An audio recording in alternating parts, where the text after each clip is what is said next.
The snow had a memory. Lydia Reeves could feel it in the way her boots sank into the powder, each step leaving a print she knew might be followed. The Rocky Mountains loomed behind her like silent judges, their peaks dusted white under the weight of late winter. Each breath burned her lungs, and the blanket around her shoulders was no match for the cutting wind. But she didn't stop. She couldn't. Back in Ash Creek, Sheriff Wendell had called it a misunderstanding. Said what Lydia saw behind the saloon, the trembling boy, the blood on his face, the deputy's boot pressing down, was just a matter of perspective. "You're a soft-hearted girl," he'd said. "You don't understand how justice works out here." But Lydia understood fear. She understood what it meant when men in power whispered your name like a warning. So she ran, not to seek help, there was none, but to disappear. The snow swallowed everything. Trees stood like tall sentinels, unmoving, uncaring. Lydia didn't know how long she'd walked. She only knew the ache in her legs and the numbness in her fingers. She was alone, utterly, until she wasn't. She heard it before she saw him, a soft crunch of snow to her left. Her breath caught in her throat. She turned slowly, heart hammering in her ears. A man stood several paces away, tall, wrapped in buffalo hide. His face was painted in muted earth tones, snowflakes resting gently on his braids. He didn't move, didn't reach for the hatchet at his side. He only watched her. "Please," Lydia rasped, voice barely a whisper. Her lips cracked as she spoke. "I don't want trouble." He tilted his head slightly, studying her with unreadable eyes. Then with quiet purpose, he stepped forward and knelt. "You are cold," he said in steady, accented English. His voice was deep, quiet, like a drum muffled beneath layers of snow. "You will die here if you stay." "I'm not going back," Lydia said quickly. "They'll kill me." The warrior said nothing, only looked at her, truly looked, as if measuring the truth in her breath, the terror in her eyes. "My name is Raven Elk," he said finally. Lydia didn't answer right away. Her limbs trembled too violently. Then with effort she murmured, "Lydia." Raven Elk stepped closer and wrapped his heavy fur cloak around her. It smelled of earth, wood smoke, and something older she couldn't name. Without another word, he lifted her easily into his arms. In that moment, Lydia didn't resist. For the first time in hours or maybe days, she let her eyes close. When she woke again, the world was stone and firelight. She lay in a shallow cave, a flickering fire warming the space. Her wet clothes hung nearby. The warrior sat cross-legged across from her, sharpening an arrowhead. She shifted and he looked up. "You are safe," he said simply. Lydia tried to speak but only managed a nod. Her throat was too dry, her thoughts too scattered. He handed her a piece of dried meat and a flask. She took them with shaking hands, devouring the first food she'd had since yesterday. Maybe longer. Then she looked at him, eyes narrowed slightly. "Why did you help me?" she asked hoarsely. Raven Elk's hands paused over his arrow. "You are not the first to be hunted," he said. "But you are the first who runs not for herself, but for the truth." His words struck something in her chest, a wound she'd buried under layers of panic. "You know?" she asked. He nodded. "The snow speaks. The trees listen, and your fear smells like smoke after a killing." Lydia stared at him, unsure how to reply. A silence settled between them, not awkward, but heavy with meaning. "You cannot go back," he added. "I know, but you also cannot run forever." "I'm not trying to run," she whispered. "I just don't want to be silenced." Raven Elk looked at her for a long moment. Then he nodded once. Lydia woke before dawn. The cave was quiet save for the gentle crackle of embers and the distant whistle of wind brushing through the trees. Her body ached, but not from cold, from a strange awareness, as though something had shifted deep inside her. Raven Elk sat just outside the cave, a silhouette against the snow-heavy forest. He was still listening. Lydia wrapped the fur cloak tighter and stepped closer. "You don't sleep much, do you?" she asked. He didn't turn. "Not when the forest is uneasy." She followed his gaze. Nothing moved in the early light, but the stillness felt heavy. Lydia shivered. "What are you listening for?" He paused, then answered, "Change." They broke camp quickly. Lydia helped as best she could. though her limbs protested with every movement. As they walked, Raven Elk taught her where to step, how to follow the sun, even when clouds blotted it out. His words were sparse but deliberate. She noticed he never asked questions, only offered truths. "You said the trees listen," Lydia said as they passed through a grove of spruce. "What do they say today?" "They say you are not ready." She stopped walking. "Not ready for what?" He turned, his expression unreadable. "For what you must become." Lydia bristled. "I didn't ask to become anything. I just wanted to do the right thing." "The right thing," he repeated quietly, almost to himself. "The right thing costs." They walked in silence for hours, descending through thick forest into low hills where the snow softened. At a stream bank, Raven Elk knelt and traced patterns in the mud, signs Lydia couldn't decipher.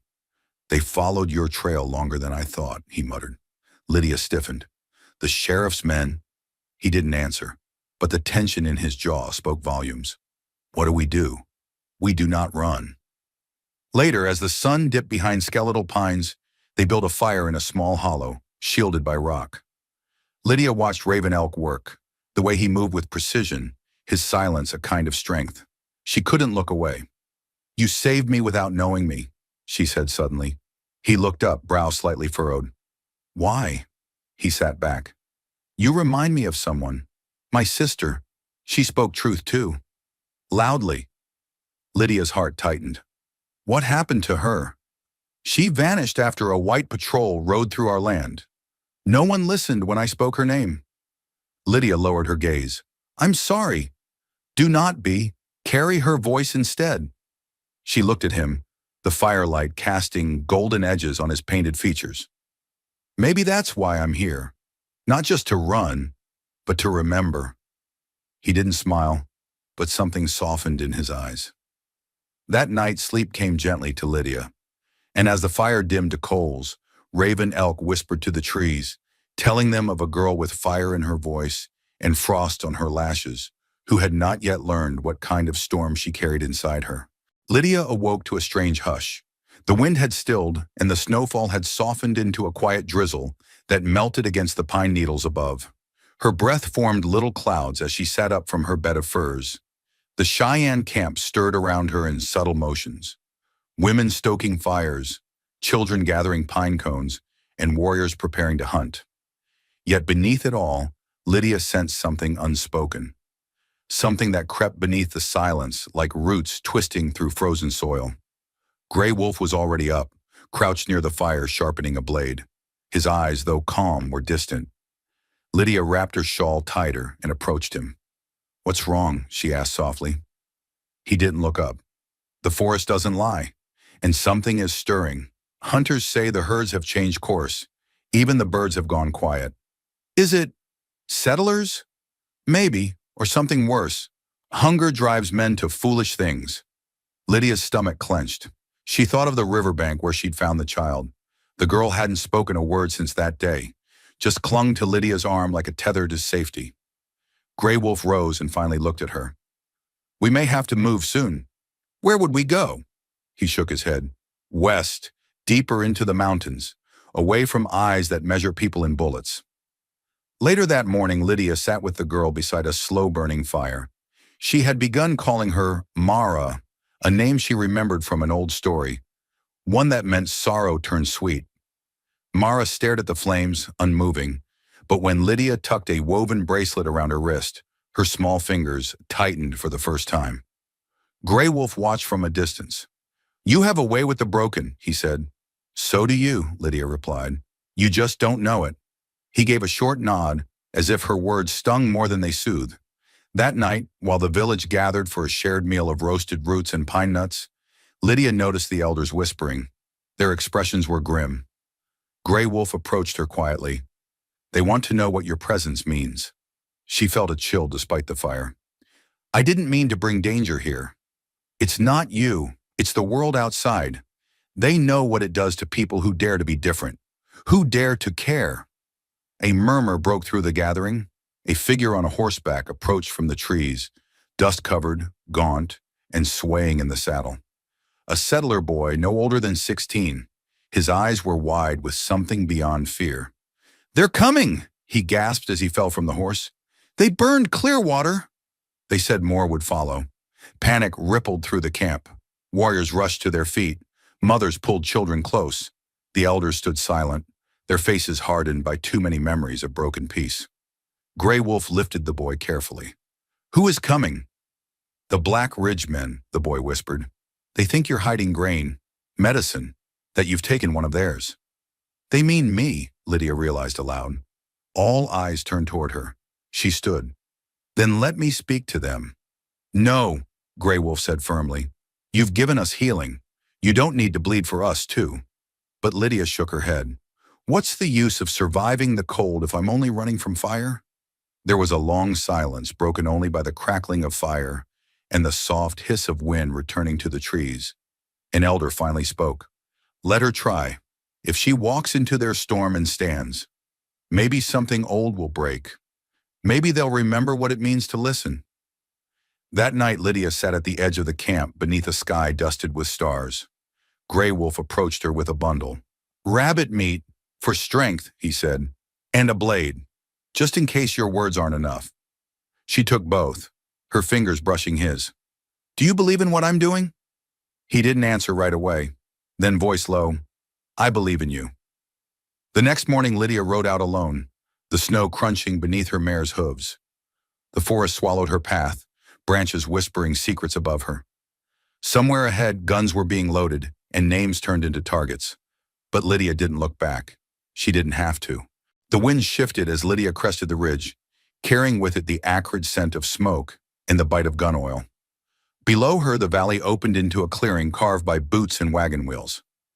Makeshift tents clustered like tumors across the frozen ground, and the men who called themselves defenders of the frontier paced with their rifles slung low and eyes sharp with suspicion.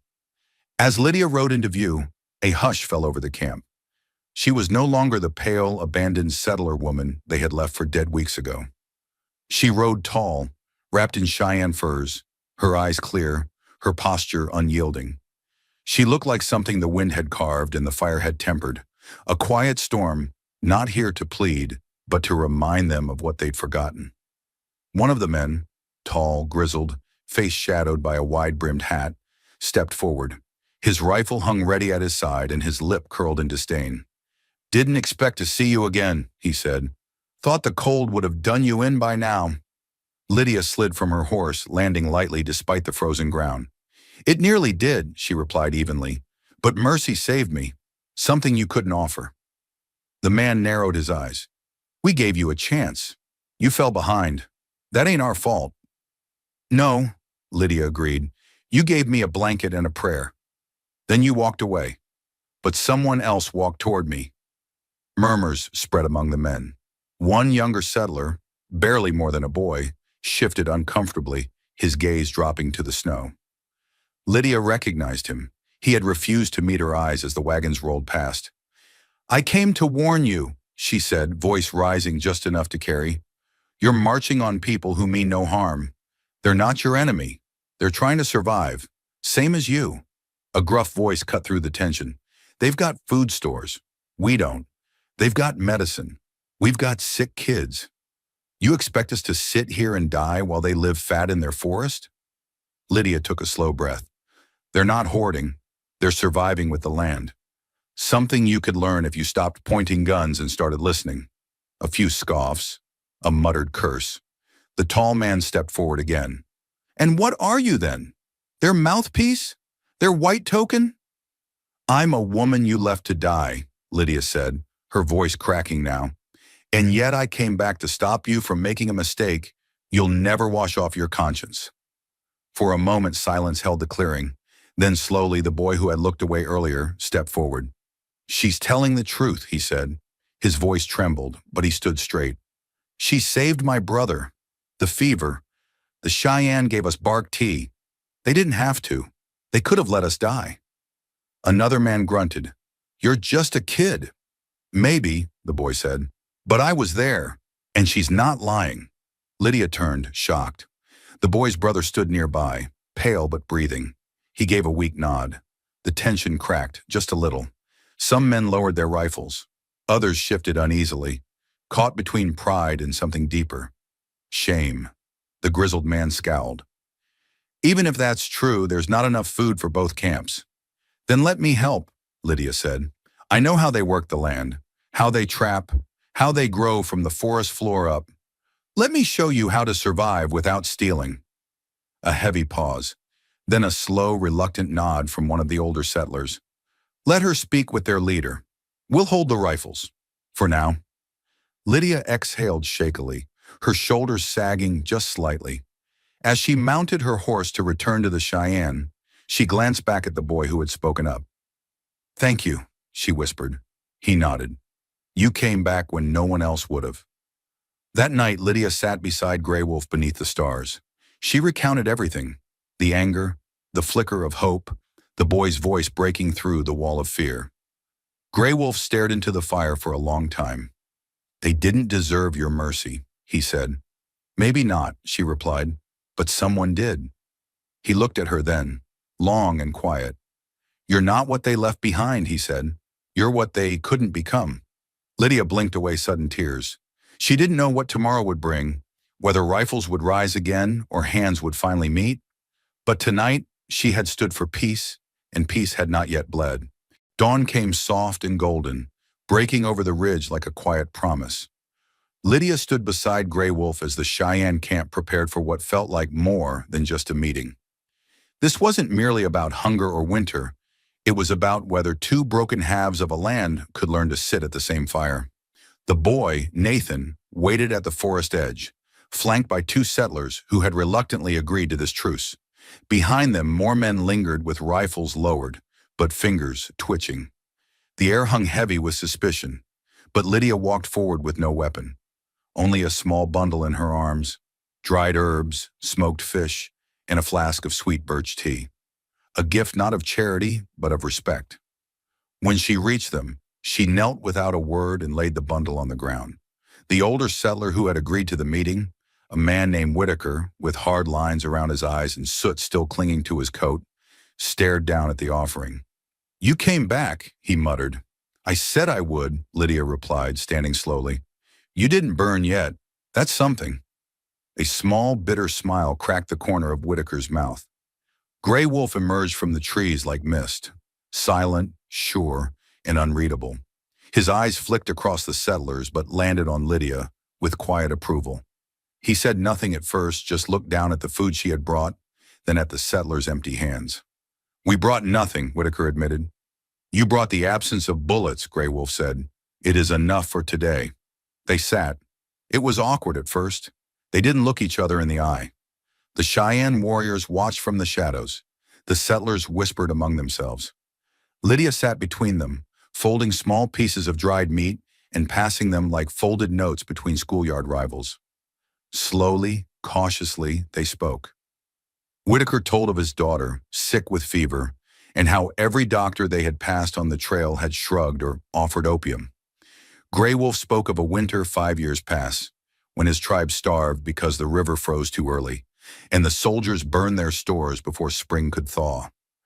They talked about loss in different tongues, but the pain was the same. Hours passed. Then quietly, Grey Wolf gestured for Lydia. She stepped close. He whispered, You have done something more dangerous than fighting. What's that? She asked. You've made them listen. That night, they built a fire, not apart in two camps, but together in the clearing. Lydia sat with Mara nestled against her side, her tiny hands warmed by the flames. Nathan passed a bowl of stew to a Cheyenne elder without flinching. Whitaker leaned back and stared at the stars like he hadn't done since before the war. Something had shifted. It wasn't peace, not yet, but it was possible. As the fire crackled, Grey Wolf sat beside Lydia, his voice barely audible beneath the chatter of hesitant allies. Do you regret it? He asked. She shook her head. Even if they failed tomorrow, today mattered. He nodded. Then maybe there's hope.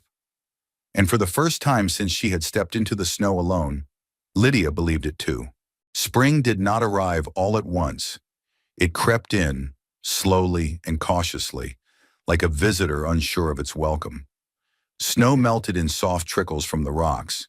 The ground beneath Lydia's boots grew softer, and the bare branches above began to bud, shy and green. 3 weeks had passed since the night of the fire, and still no one had drawn a weapon. That, Lydia thought, was its own kind of miracle. Gray Wolf stood beside the river, watching the water flow as if trying to read its language. Lydia approached quietly, Mara's tiny fingers wrapped around her palm. The child had grown stronger each day, her laughter once again echoing through the valley like it belonged there. "You said once that rivers carry memory," Lydia said softly. Gray Wolf nodded. "And the land forgives slowly." She looked down at the current, swift, wild, endless. "Do you think they'll keep the peace?" Gray Wolf didn't answer right away. His face was calm, but Lydia could see the weight behind his stillness. Not distrust, just the caution of a man who had seen too many promises broken. "They may try," he said at last, "and trying is new." A breeze stirred the tall grass. Behind them, the camp was smaller now. Some of the Cheyenne had moved farther into the hills, preferring solitude. Others remained, building new homes from pine and stone. The settlers, too, had changed. They shared food, bartered for herbs, sent their children to learn the stories Gray Wolf told by firelight. No one called Lydia an outsider anymore. She had planted a garden, small, stubborn, hopeful. Tiny shoots now pushed through the frost-hardened soil, green as rebirth. As the river whispered beside them, Gray Wolf turned to her. "You stayed when you could have left. I found something here worth staying for." He looked at her then, really looked.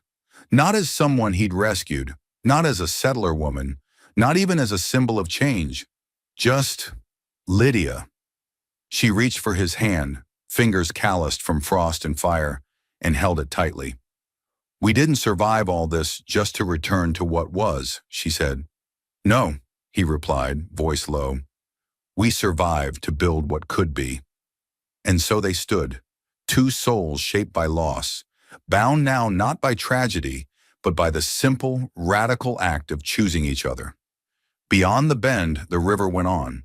So would they. And so, across these unforgiving lands, another tale drifts away with the wind. If this quiet courage, this stubborn heart touched you in any way, leave a like, share your thoughts in the comments, and pass this story on to someone who needs it. Don't forget to subscribe, because out here there are still so many truths left to tell, each one carved from pain, hope, and dust. This is Wild West Stories. Thank you for watching.